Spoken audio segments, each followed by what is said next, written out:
एक किसान था जिसके 2 बेटे थे।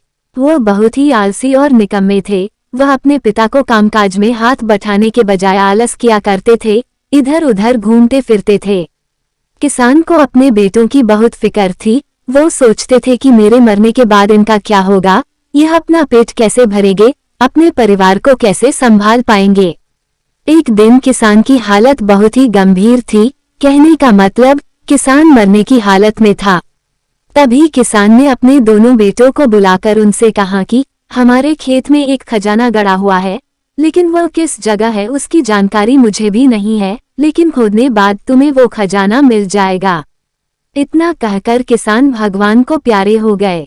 खजाने की खबर सुनकर दोनों बेटों के मन में लालच आ गया और वो दोनों खेत पर चले गए और खेत को खोदने लगे।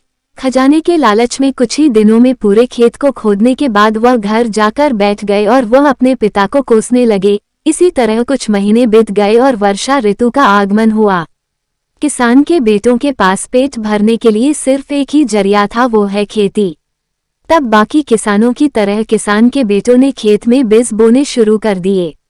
वर्षा का पानी पाकर वह बीज अंकुरित हुए और देखते ही देखते खेत लहराने लगे। ऐसा लग रहा था कि हवा के झोंके से लहरा रहा था।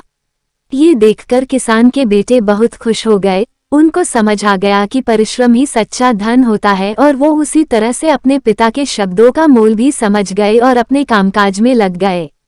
चैनल को सब्सक्राइब करें और वीडियो को एक लाइक करें। धन्यवाद।